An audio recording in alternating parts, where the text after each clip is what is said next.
सबसे पहले तो बहुत रोचक है ये कि जिस राज्य में 5 चरणों में लोकसभा में चुनाव कराए गए, उस राज्य में 1 चरण में विधानसभा का चुनाव कराया जा रहा है। कितनी विविधता है चुनाव आयोग के तर्कश में। बहुप्रतीक्षित था, हम सारे लोग इंतजार कर रहे थे, पूरा महाविकास अघाड़ी पहले से इंतजार कर रहा था कि आप जल्दी से जल्दी चुनावी तारीखों का ऐलान करिए, लेकिन सरकार को चुनावी घोषणाएं करने का पूरा मौका देने के बाद अंततोगत्वा चुनाव की तारीखों का ऐलान हुआ है। 23 नवंबर को जब नतीजे आएंगे तो आप देखिएगा कि वहां पे महाविकास अघाड़ी बहुत अच्छे बहुमत के साथ सरकार बनाएगी और झारखंड में भी हम सरकार रिपीट करेंगे। इसकी बात कर रहे हैं, आपको क्या मतलब इसके पीछे कोई रीजन या एजेंडा दिख रहा है? नहीं, हमने सिर्फ एक सवाल खड़ा कर दिया है। हम इस पर पार्टी कोई बात कहेगी, लेकिन ठीक है, एक फेज में कराए। देखिए, ये सरकार में कितना विरोधाभास है। ये सरकार 1 नेशन 1 इलेक्शन की बात करती है, लेकिन 3-4 राज्यों के चुनाव एक साथ नहीं करा पाती है।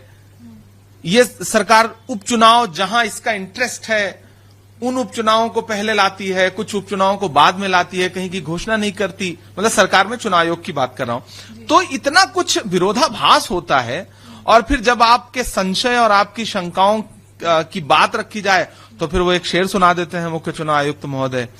तो कुल मिलाकर के इतना विरोधाभासी है सब कुछ। लेकिन इन तमाम चीजों के बावजूद लोकतंत्र की अपनी एक मर्यादा है, और उस मर्यादा में एक तिथि निश्चित है कि आपको उस तिथि पे तो चुनाव कराना ही है। इतनी तारीख को सरकार बन ही जानी है, तो बिल्कुल आखिरी सीमा में ले जाकर के चुनाव हो रहा है।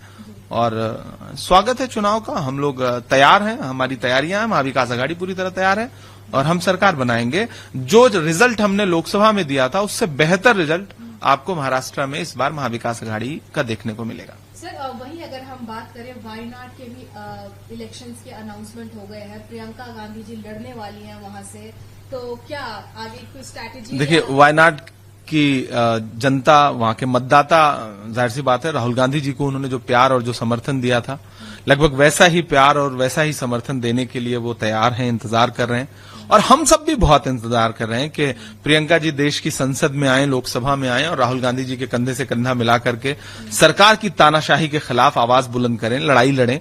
तो हम सबके लिए भी ये दिन बहुप्रतीक्षित था कि वायनाड का उपचुनाव हो और प्रियंका जी लोकसभा में आए। अब वो बहुत सुखद होगा जब हम प्रियंका जी को लोकसभा में शपथ लेते हुए देखेंगे। तो कैंपेन वगैरह के लिए आप भी वायनाड जाएंगे? अब बिल्कुल, हम सारे, हर कार्यकर्ता पहुंचेगा, हर नेता पहुंचेगा, और हम तैयारियों के साथ हैं वहां पर। और एक तरफा है चुनाव, ईश्वर ने चाहा तो, खुदा ने चाहा तो, कोई दिक्कत नहीं है। प्रियंका जी बहुत आराम से और अच्छे अंतर के साथ चुनाव जीत करके लोकसभा आएंगी।